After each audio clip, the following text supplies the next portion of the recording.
Bonjour, pour J'aime Radio, tout d'abord, je vais vous demander de vous présenter. Bonjour, donc Caroline Biaudot, donc moi je suis secrétaire départementale à la CFDT du Morbihan, entre autres en charge du dossier protection sociale. Wilfried Lemarchal, un des secrétaires régionaux de la CFDT Bretagne, dans son édito, fait état de la réforme du gouvernement sur le montant net social. Il dit dans cet édito que l'intention est louable, mais le diable se cache dans les détails. Par conséquent, il s'inquiète sur les conséquences comme base de calcul des aides sociales qui viendraient mettre à mal le pouvoir d'achat déjà fragilisé des travailleurs les plus précaires. Et donc, dans son édito, il estime que cette réforme serait un accélérateur de la pauvreté.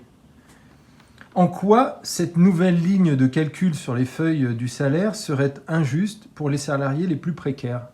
Alors, tout d'abord, expliquez-nous ce qu'est le montant net social. Alors le montant net social, c'est quoi? En fait, c'est une nouvelle donnée de référence en fait, qui est effective sur les bulletins de paye de tous les salariés, en fait, donc publics et privés, depuis le 1er juillet 2023. À savoir qu'à compter du 1er janvier 2024, les employeurs devront déclarer le montant net social de chaque salarié via la déclaration sociale nominative, la DSN. Donc ce sera obligatoire à partir du 1er janvier 2024. Alors, pourquoi ce dispositif a été mis en place par le gouvernement ? Alors pourquoi ? Pour simplifier, à la base, donc pour simplifier l'accès aux droits et le calcul des aides sociales. Il servira de base à tous les calculs d'aide sociale. En fait, ce sera l'indicateur pour calculer des prestations sociales délivrées par la branche famille, comme par exemple la prime d'activité, le RSA. Toutefois, en fait, dans sa mise en œuvre, le gouvernement a décidé donc par décret d'y intégrer des montants d'aide diverses délivrés par les entreprises. Et du coup, c'est ainsi que les militants CFDT ont pu identifier en fait que ce montant d'aide sociale inclut des prestations obtenues par des négociations au sein d'une branche professionnelle ou directement d'une entreprise, par exemple des CESU, garde d'enfants ou encore des tickets resto et bien d'autres avantages en nature. Qui sera impacté par cette réforme ? Alors, qui sera touché? Toutes les personnes en fait, qui perçoivent des prestations sociales, prime d'activité, RSA.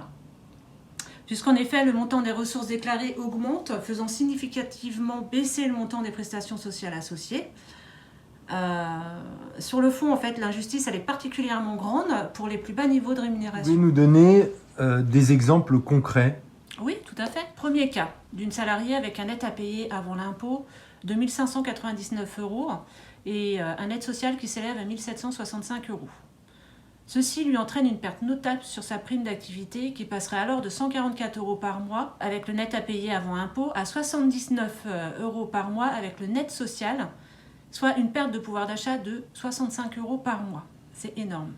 Un deuxième cas, en fait, d'un salarié avec un net à payer en fait, avant impôt de 1 250 € et un net social de 1 380 €, sa prime d'activité, lui, sera réduite, passant de 247 € par mois à 228 € par mois. Et là, il a une perte de 19 € par mois. Pour nous, en fait, pour la CFDT, en fait, cela est particulièrement injuste et brutal, notamment pour les salaires les plus bas. Combien de personnes seraient impactées dans le Morbihan ? D'après les données d'août 2023, donc suivant les statistiques Pôle emploi, c'est 9030 allocataires aujourd'hui qui bénéficient de la prime d'activité, qui vont potentiellement voir une baisse de cette prime dès le 1er janvier 2024. Alors, concernant ce montant net social, on le voit, il y a un impact direct sur les salaires les plus précaires. Et il y a une catégorie de personnel à laquelle on pense, c'est le personnel de la CAF. Il va y avoir un impact à ce niveau-là, selon vous ? Oui, alors le climat social déjà très tendu aujourd'hui aura forcément des conséquences sur le personnel des organismes en charge des versements des aides sociales. On peut effectivement s'attendre à ce que notamment le personnel d'accueil soit en première ligne pour faire face au mécontentement déjà croissant. Selon vous, selon la CFDT, que faudrait-il faire ? Alors pour la CFDT, il est indispensable en fait, de reconsidérer le montant net social en excluant certains éléments comme la prévoyance, les CESU, garde d'enfants, les tickets restaurants. Les travailleurs en fait, précaires ne doivent pas être victimes d'une aberration administrative. Même en période de tension budgétaire, la CFDT refuse de leur faire revivre la réforme des APL. Merci beaucoup pour J'aime Radio. Merci.